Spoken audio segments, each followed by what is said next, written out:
morning, get to a developing story from San Jacinto County. An arrest has been made in a 3-year-old cold case. 65-year-old Robert Clary is now charged with murder, accused in the 2019 death of Rhonda Richardson, who worked as a prison guard.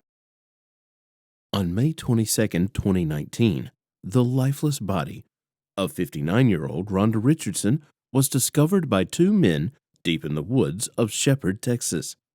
The way she was found immediately made detectives suspect foul play, but no one knew exactly what or who had killed her.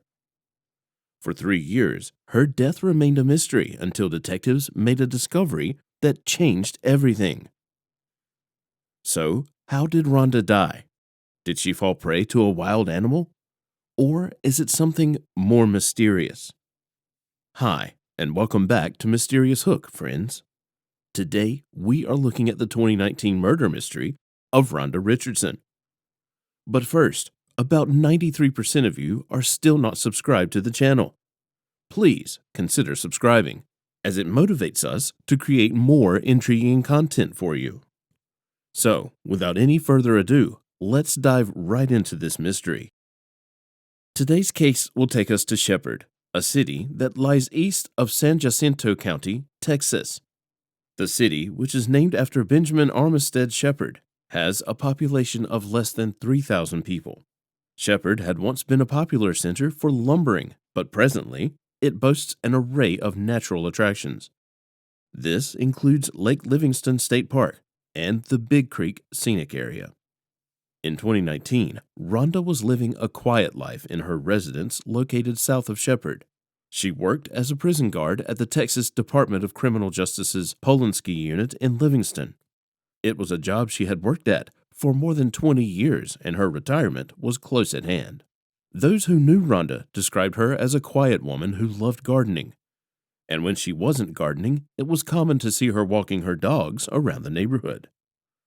She also had a great dislike for snakes. This dislike was so extreme that she always carried a pistol whenever she was out gardening or mowing her lawn. She was kind of a loner. She didn't get out too much, San Jacinto County Sheriff's Office Detective Timothy Keene had said. She had her dog with her a lot when neighbors would see her, but rarely was she seen with others. Even though Rhonda was someone who kept to herself, she had a large family that cherished her.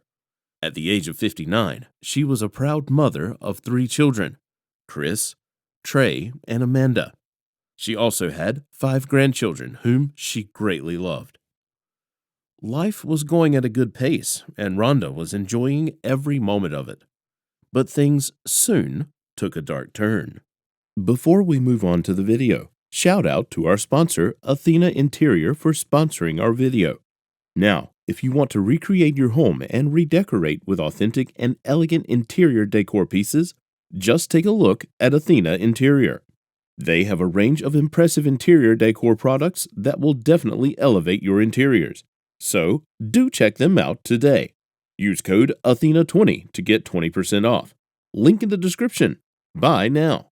On May 22, 2019, authorities received a 911 call about a body in the Sam Houston National Forest. This was an area close to where Rhonda lived. 2 men had been riding their quad bikes around the area and had discovered the body. In no time, police officers hopped into their vehicles and were on their way to the scene to see things for themselves. Detective Keene led the team of officers who responded to the emergency call on that day. When the officers got to the heavily wooded area shortly before 4 p.m., they made their way to the location where the body was reported to have been seen. It didn't take them long to find what they were looking for. A few meters away from a trail, they came upon an adult female wearing a shirt and jeans and lying face down on the forest floor. The woman was long dead, and from the look of things, she had been that way for a few days. Her body, which was beginning to show signs of decomposition, had been slashed multiple times. When officers looked around the surrounding area, they did not see any sign of struggle. This made them immediately suspect that she had been killed somewhere else, and her body had been dumped right where it was found. There were also no other footprints in the surroundings except for a tire mark that had been made by a quad bike. Apart from this, something else caught the detectives' attention as they found it quite strange. The dead woman was barefoot, but right beside her body were a pair of boots. Detectives immediately knew that the shoes belonged to her. First of all, most folks will not take their boots off in the woods, and second, normally when you take off your shoes or boots, you automatically face them in the same direction as you were facing. It was just odd, Detective King said. Immediately, we grew suspicious of the nature and the cause of death due to the way she was found, and the way her body was basically mutilated. She was found face down. She was scalped, said Detective Gary Sharpen, one of the officers who discovered the body. The body was soon sent to the Southeast Texas Forensic Center for autopsy and identification. When the body was identified, it turned out to be Rhonda. Authorities immediately contacted her family and gave them the news of her death. They were devastated. By May 24, 2019, the result of the autopsy was out. However, there was a problem. The level of decomposition of her body made it difficult for medical examiners to pinpoint what had really caused her death. There was no sign that she had been sexually molested. However, on closer inspection, drops of blood were found on her shirt, jeans, and undergarment. Since there were various slashes on her body, it was apparent where the blood had come from. Apart from this, it was also discovered that she had been hit on the head and face with an unknown object. These discoveries were, in a way, significant, but detectives were not entirely satisfied. They knew that if progress was to be made with the investigation, more details were needed. An agreement was soon reached for a second autopsy to be conducted on Rhonda's body. This time around, detectives sought the help of an anthropologist by the name of Dr. John Bythway to carry out this second autopsy. While this was going on, detectives began to look at other angles. A thorough search of Rhonda's profile was conducted, and it was discovered that she worked at the Texas Department of Criminal Justice as a prison guard. This immediately caught the attention of detectives. They speculated that Rhonda might have been targeted by someone from her place of work, particularly an inmate. It was not uncommon for such things to happen, and detectives knew that having a look at Rhonda's place of work might just give them the answers they needed. The Texas Department of Criminal Justice was immediately contacted to launch an investigation into the prison system where Rhonda had worked. Several of her co-workers were interviewed, as well as some of the prison inmates, but all of these turned up nothing. It was like looking for a needle in a haystack. When detectives realized that Rhonda's workplace might have nothing to do with her death, they decided to direct their attention somewhere else. By this time, the result of the second autopsy was ready. Just like the first autopsy, detectives were unable to gather enough helpful information. However, the second autopsy revealed that Rhonda had been sexually assaulted and then killed afterwards.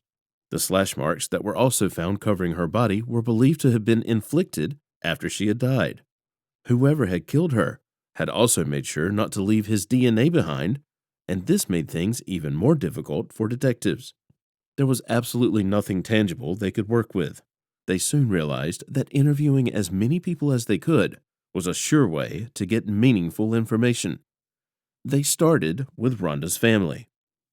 From talking to Rhonda's family, detectives were made aware of Rhonda's dislike for the woods as well as snakes.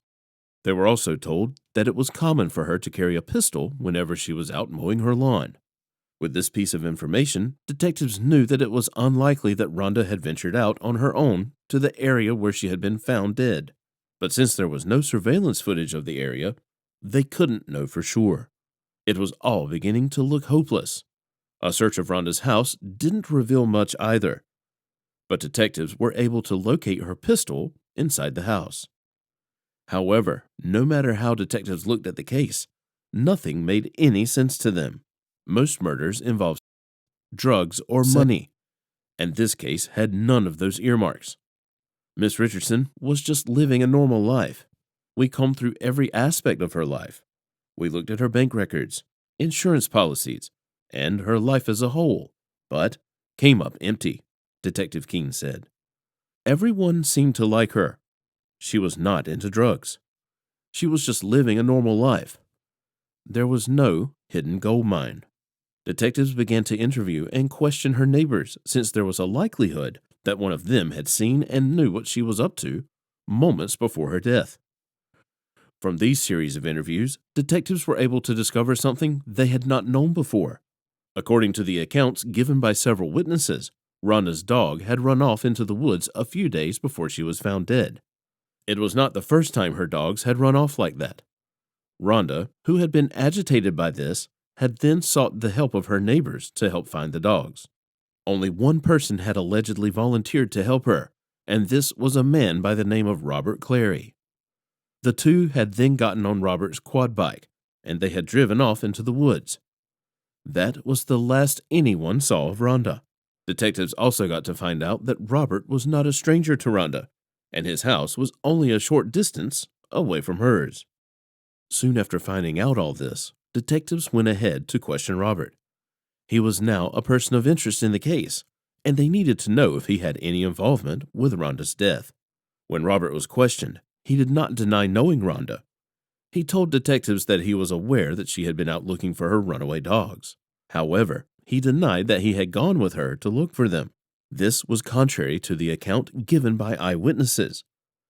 But since detectives had no proof that he had been with her on the day she was last seen, there was nothing they could do. Along the line, detectives also became aware that Robert had been one of the two men that had found Rhonda's body in the woods. The other man had been Robert's nephew. According to what they also found out, Robert had been reluctant to inform the police about Rhonda's body. This was because he feared that police would consider him a suspect since he knew and lived close to her. So he had instead gone ahead to tell his family about the discovery. At some point, Robert had also returned to where Rhonda's body was and taken photographs of it.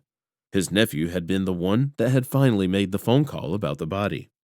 When all of this got out in the open, detectives found it all very strange. It's not clear at what point in the investigation they got to find out, or how exactly they found out, but it was enough for them to grow even more suspicious of Robert. An arrest warrant was out of the question because detectives were not entirely certain that the evidence they had was completely valid.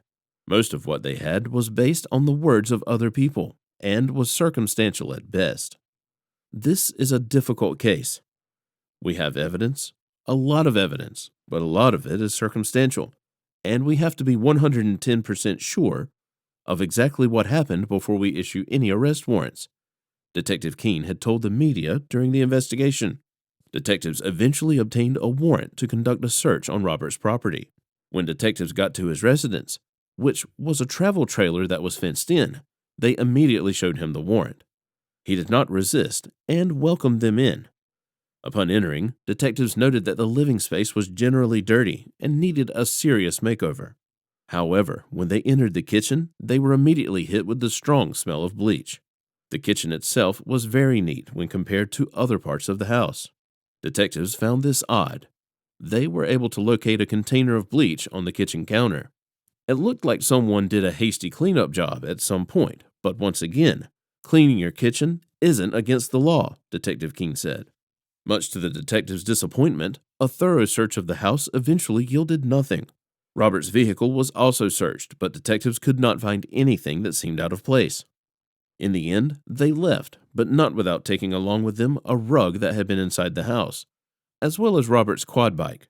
The Montgomery County Sheriff's Office Crime Lab was contacted to carry out an analysis on the items, but after conducting the analysis, nothing tangible came out of it. Detectives soon enlisted the support of the U.S. Forest Service Investigative Unit, as well as the FBI. All units viewed the case from different angles, but they could not make head or tails of it. Robert remained a prime suspect, but all the evidence they had against him was not solid enough. Soon, the investigation began to fizzle out, and the case went cold. Days turned into months, and in the blink of an eye, 3 years had gone by. Rhonda's death remained a mystery, but authorities never gave up. Detective Gary, who worked on the case, knew that to successfully solve it, there was a need to bring in new and more capable people on deck. He weighed his options and realized that veteran prosecutor Kelly Siegler would be a great addition to the team. Kelly was a former prosecutor for Harris County, and during her time there, She prosecuted more than 200 cases, of which 68 were murders. After the end of her prosecutorial career, she focused on an investigative real-life crime series known as Cold Justice. This allowed her to work alongside investigators to reopen and solve several murder cases. When Detective Gary and another detective by the name of Omar Sheikh contacted Kelly about Rhonda's murder case, she obliged and joined in the investigation. This time around, detectives were determined to solve the case once and for all. They spent hours looking at past evidence and also took time to re-interview past witnesses. But they only ended up going round in circles. As a last resort, detectives decided to use cell phone data to help them solve the case. Experts in the field of digital forensics and pathology were brought on to help with this, and work began immediately. This was around October 2022. Detectives started by figuring out the coordinates of Rhonda's cell phone around the time that she was last seen alive. Coordinates from Robert's cell phone were also analyzed, and just as detectives expected, it placed him on the trail where Rhonda's body was found. Detectives were overjoyed by this finding because they knew solid evidence was finally available. From there, things even got more interesting. A witness came forward and gave detectives some very vital information. It's not clear who this witness was or what kind of information they provided, but their testimony further strengthened the evidence detectives had. We happened across a witness in this case that we knew was out there, but we had never been able to identify or locate. We happened across this witness, and it really was just the last piece of the puzzle we needed to get a warrant, San Jacinto County Criminal District Attorney Todd Dillon said to the media. On October 31st, 2022, Robert was arrested and charged with the murder of Rhonda. He was held at San Jacinto County Jail on a $750,000 bond. A look at Robert's past revealed that he was not a stranger to the law. Between 1990 and 1994, he was arrested on 4 occasions for DWI. This means driving while intoxicated or impaired. In 1994, he was sentenced to 7 years in prison after his 4th arrest for DWI. Then, on June 21, 2003, he was arrested for a similar crime and was sentenced to 4 years in prison. After his release, he again got into trouble with the law the year of 2007. This time around, it was for indecency with a child. For the crime, he received a 5-year jail sentence. At the moment, it's not yet clear what his motive was for allegedly killing Rhonda, but his arrest has brought some sort of comfort to her family. Rhonda's children and grandchildren have waited over 3 years for justice. Our office looks forward to Mr. Clary having his day in court, Dillon said. The respective lives of Rhonda's family members have been forever changed by her death. However, there is assurance that the law will mete out a deserving punishment to the man who brought about the tragedy. But what do you think Robert's motive was for committing the murder? Let us know your thoughts in the comments section. Don't forget to like, comment, share, and subscribe.